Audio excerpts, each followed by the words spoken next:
Good Sunday evening, everybody. So, there's been a lot of discussion on my channel about the Creek Nation and the freedmen issue. So, a lot of this goes back to the Treaty of 1866.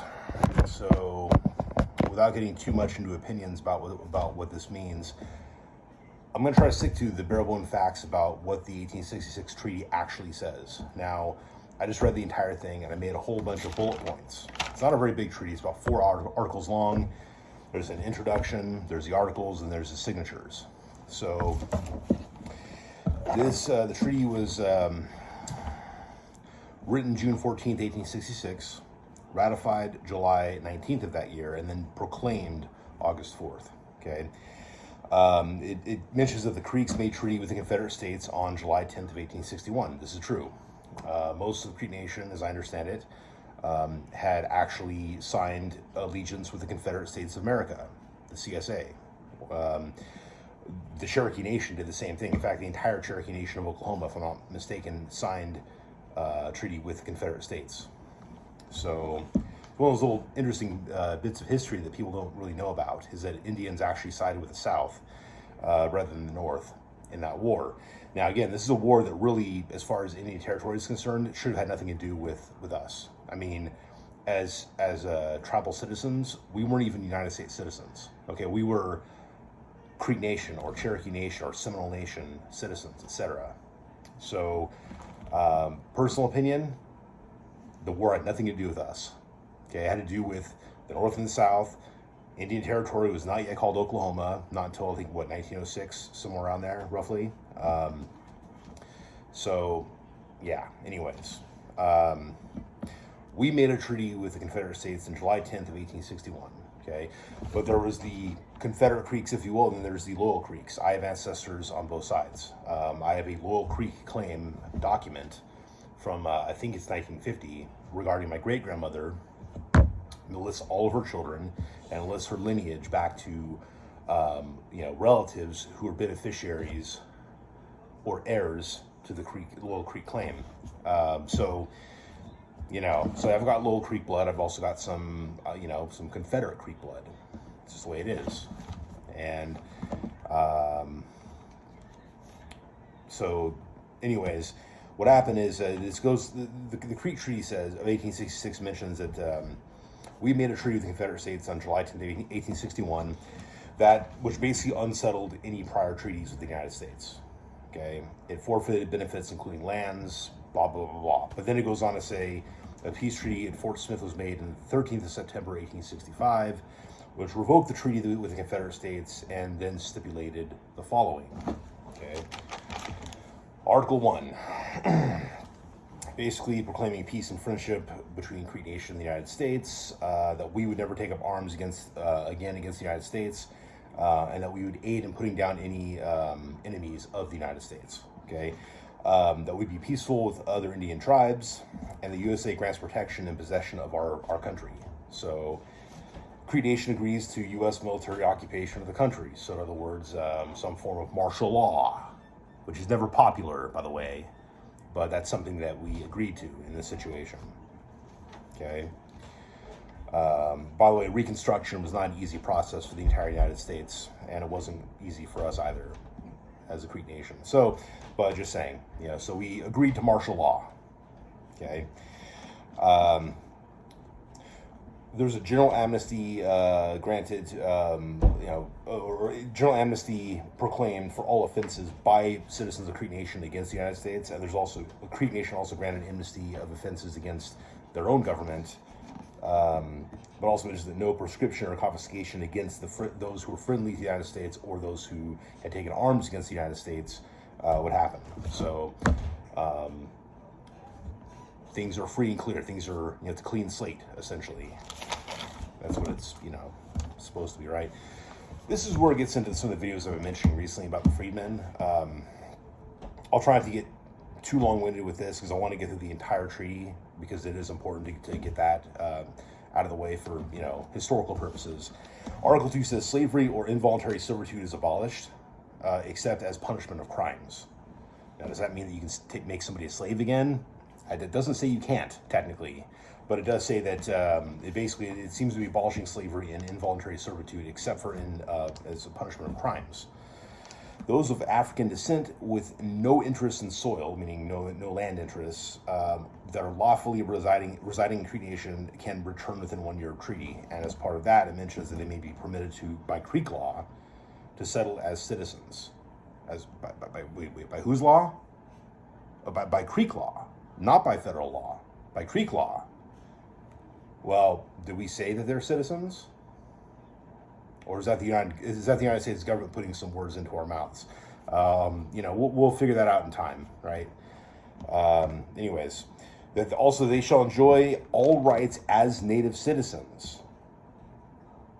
Okay, in other words, they have all the equal rights within Creek Nation as Creek Nation citizens, as natives, meaning Indians, real Indians. They have all the same rights as real Indians on Indian lands. Equal interest in soil and national funds. This is, I think, is what the restructuring of the treaty in the 1970s was all about. And I think it makes sense. It makes sense in the benefit of real Indians. Because, I'm sorry, resources had a lot to do with a lot of things. And that's just the reality, guys.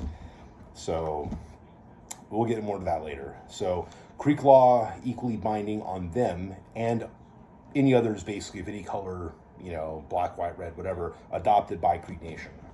Okay, so if a white person is adopted into the tribe, if other Indians, which did happen, were adopted into the tribe, basically that's, Creek law is equally binding. But it keeps mentioning Creek law here. But, Creek law, is that for us to determine, not for the federal government to determine? This is recognizing that we have our own laws, right? Well, but it also seems to be putting words in our mouths. I'm not totally sure here. Okay, I think there's something going on. Anyways. Onward to Article 3. So Creek Nation cedes western half. Our lands in what is now Oklahoma, which used to be called Indian Territory, was actually about double the size that it is now. The whole western part was basically sold off. So it mentions that Creek Nation cedes western half of laws for resettlement of other Indians and the freedmen. Basically. So yeah. And it may not be specifically just our freedmen. That could just be freedmen in general. It could have been Choctaw freedmen. It could, anyways, it isn't. It's not. It doesn't itemize everything 100%. This is an abridgment of the treaty, but not by much. Because to be honest, these are the bullet points. Okay, but yeah, basically half that land will be given to other tribes and freedmen. Okay, but we as Creek Nation lost half of that. We retain the eastern half, which is still the Muskogee Creek Nation of Oklahoma today. But 3,250,560 acres were to be purchased at 30 cents per acre. Now, granted, $1 was worth a lot more back then, but still, I'm kind of looking at this going, 30 cents an acre? Even if you adjust for inflation, I'm sure it's not that much money. They didn't want to pay us a whole lot. And this is going to get more interesting by Article 4, okay, so anyways, at 30 cents per acre, $200,000 paid annually to Creek Nation to occupy, restore, and improve farms, basically make Nation independent and self-sustaining. Yeah, right.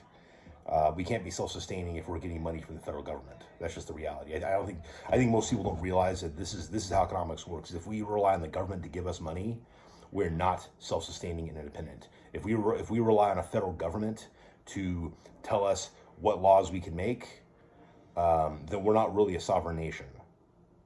I'm going to do a video about the real sovereignty of Creek Nation in the future. I was kind of working on one the other night, but I got interrupted. So, but yeah, we're not really independent, self-sustaining if we're getting money from the government and it's being given annually.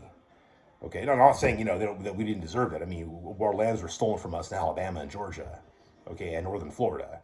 So it's not exactly as if we don't have rights to, rent, if you will, from the United States, okay? Just, throwing that out there. But as far as independent self-sustaining, yeah, maybe in time, but not at that time. And not if it's being given every year, technically. But again, taxpayer money should go to fund Indians because it's our land. Okay, just saying. All right, and that gets into other issues to be mentioned later. So, 100,000 paid to soldiers in the U.S. Army. In other words, if you're, and I think this, it doesn't state this specifically, but I'm pretty sure it means that those who are Creek Nation citizens who enlisted in the U.S. Army, also to loyal refugees and freedmen. So I have one ancestor who was a loyal Creek soldier, and I have other ancestors that were refugees, and then I have no ancestors that were freedmen. Okay, but the freedmen existed, obviously. So I'm pretty sure when it says soldiers, it's referring to soldiers who were citizens of Creek Nation, like Indians by blood, not Africans and not refugees who didn't fight, but who instead fled to Kansas, where Apotlihola had gone and unfortunately died. And where, you know, some of my family must have gone and suffered because things were no better, as I understand it, in Kansas, under the protection of the federal government, than they were fighting against the Confederate Creek citizens. Civil War was screwed up, and like I said, it really should have had nothing to do with us in the first place, because we weren't U.S. citizens. Okay, and that was not really. I mean, this is the Creek Nation. It wasn't really. It was really the United States. But anyways, but yeah. So 100,000 paid to soldiers, loyal refugees, and freedmen. Article 4. Okay. Basically was to ascertain the amount to be paid to soldiers, Little Creek refugees, and freedmen in proportion to losses. In other words, oh, my farm got occupied by Confederate Creeks. Okay. Oh yeah, while we're trying to escape, Quantrill and his raiders came by. You know, things like that. You know, we lost this much property, this much livestock. You know, not even mentioning the death of relatives, right? So, stuff to keep in mind. All right. To kind of fulfill this goal, they were to take a census, and again, I have Hope Harjo and Jacob, later to be known as Jacob Knight, who were on that census roll. There's Waxy Harjos, like 4 different Waxy Harjos. I think, like, you know, during the war, like 3 of them were 35 years old. One of them was like 45, I think, and it's one of the 35-year-old guys that was my ancestor, and I know that based on the number next to his name. Okay, you have to look at stuff like, you have to look at the numbers next to the name, you know, on some of these rolls. Okay. Anyways, so again, this amount, this 100,000 to be paid to soldiers, freedmen, and loyal refugees, was to be paid 1 year after the sale of Western Creek land, and you know, or as soon as $100,000 could be mustered. So, in other words, you're going to sell half your land, so we can settle other Indians and freedmen on it. We're going to use that money to pay back the loyal Creeks who didn't fight against us in the first place.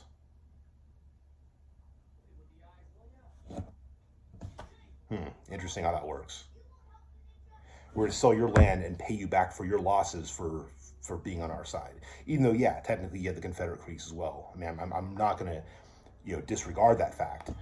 But, I mean, let's be real. You know, again, this war should have had nothing to do with us in the first place. Okay? We were not United States citizens at the time. So, our territory was basically, I mean, yeah, we were relocated by the federal government. I guess, yeah, they kind of, you know, claimed territories, but it wasn't like it was a state. And it wasn't like we didn't, I mean, really, when we look at the treaties, it's very obvious that the United States recognizes the rights of indigenous tribes. The Constitution does as well. Okay, so that's, you know, it's we exist and we have a right to exist as independent nations. It's hard to do that without territory. Ours was stolen from us. It was taken from us. It was. We were forced into a different territory. We were rebuilding. We already had factional differences between the upper and lower creeks. The Perryman and the McIntosh party that the Perrymans were part of came early before the Trail of Tears. Then the 1836 removal happened. In 1837, we started showing up in the territory, and those who had fought each other during the War of 1812 were now basically kind of at odds and had to kind of, you know, regain friendships, if you will, and it was a slow process, and basically it didn't work out so well by the time of the Civil War, decades later. So those who had originally fought against the federal government, Andrew Jackson, all them, were now the Little Creeks. Those who had fought for Andrew Jackson in the War of 1812 were now the Confederates. It's really weird how history happens. Okay. Either way, my point, one of the points I want to make is that these are all Creek Nation citizens. Again, hopefully, final emphasis. This war had nothing to do. It should have had nothing to do with us, but we were brought into that war. So it was very unfortunate for us, and it just created more division between our tribal citizens, and but we all had tribal towns. We all had, town mikos or chiefs or town kings, and we had representatives in our national council. And it was definitely a very divided time. Here's the list of names on that treaty. Okay, you have D.N. Cooley, Commissioner of Indian Affairs, Elijah Sells, Superintendent of Indian Affairs. These are white guys. These are not, I'm pretty sure they're white guys. I don't think they're, it could have been mixed-blooded Indians. I don't know. They could have been white and black and Indian, all mixed for all we know, for all I know at least. I'm just going to go off on a limb and assume these are white guys. Okay. Uktashas Harjo, and it has an X. I remember it being a kind of an X, it was a mark. He didn't know how to write, obviously. Okay. Kao Miko. Coach Choshi. D.N. McIntosh has said it's sealed. There's no doing an X. James M.C. Smith, also seal. Okay. Another list of names continue on. There's J.W. Dunn, who's a U.S. Indian agent. There's J. Harlan, also U.S. Indian agent. These are probably, like white guys, not Indians. Sometimes Indians or Hapland Indians or the husbands of Creek women would sometimes be some kind of federal agent on behalf of the tribe for the federal government. This probably wasn't the case, but again, I don't know. Charles E. Mix and J.M. Tebbets. I don't know who they are. George A. Reynolds, who's a U.S. Indian agent, again, probably the same as J.W. Dunn, J. Harlan. You have John B. Sanborn. You have John F. Brown, who's a Seminole delegate. So he wasn't even a citizen of the Creek Nation. Okay. John Chuko. Fos Harjo.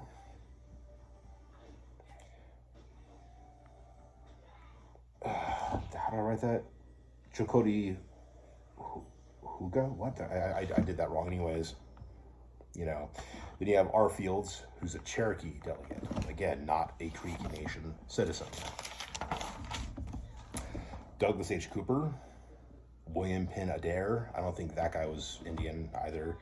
They have Harry Island, who's a U.S., again, X, but yet he was a U.S. interpreter for Creek Nation. He was a freedman. Then you have a guy named Sullivan Whitey. Okay, so this is basically what the 1866 treaty has in it. That is it. That is the 1866 Treaty of the Creek Nation. It seems to grant, equal rights of the freedmen within Creek Nation according to Creek law. I don't know about that. Sounds more like according to federal law.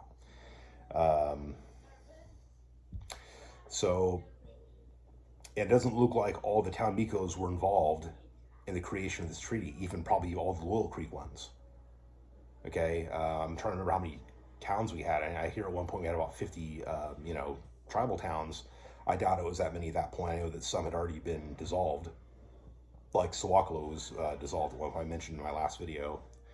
I think it was my last video. And so, yeah, there's a lot going on at that time. There's, like I said, a lot of division.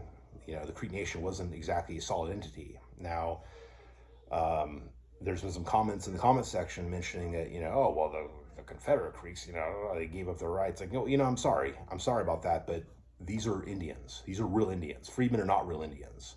The Confederate Creeks, those are real Indians. Sorry, if you don't like it, it's too bad. It's the reality, okay? Do I think federal law should have absolute, bearing over what we do as Creek Nation? No. But I'm going to do a video about that. I'm going to do a video about sovereignty, like I said, because it's a very, very important topic. It's very relevant to the future of our tribe. It's very relevant to the future of any tribe, or really any nation at all that wants to exist, okay?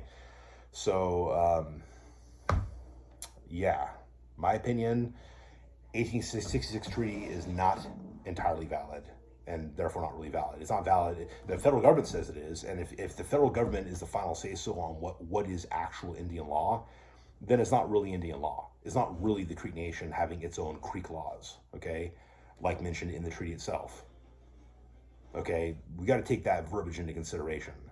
According to their laws, what, Creek laws? Sorry, but it sounds, like I said, it sounds like federal law, or at least them trying to create a federal policy. So, obviously, we didn't make them citizens beforehand, but the 1866 treaty made them citizens and gave them our lands and some of our resources. Now, I'm not saying they shouldn't get paid back for their own personal losses. I get that. And do I want slavery to happen? No, of course I don't. In fact, the treaty almost stipulates that you can become a slave if you can become a criminal. So I don't believe in that either. Okay, so just to kind of throw my own beliefs out there on the subject. So, sorry, my little boy's messing with the remote control. So, from everybody, including those who are currently commenting, yes, please comment on the video. Let me know what you think. And I'm going to disagree with you on some things in the comment section, again, as I have already been doing. Now, I've got my reasons for that. I think Creek Nation deserves to exist regardless of what the federal government says. But I also think Creek Nation needs the federal government, it needs the United States itself in order to exist. And again, I'm going to get into that in another video. Please be patient, but I'm going to be doing that. And yeah, like I said, my other video got kind of interrupted, so I didn't get to really do it. So anyways, guys, I'll talk to you later. Take care. I'm glad to have subscribers, even though some of you disagree with me on some of this material. And I know you have your own vested interests as to why you disagree, just as I do, just as Creek Nation. The real Indians of Creek Nation have a vested interest in maintaining the policy that has existed since the 1970s. And I'm going to maintain that personally until we personally, as a tribe, decide to make a change. I don't think the federal government has a right to tell us who can and cannot be a citizen of Creek Nation if we really have our own laws.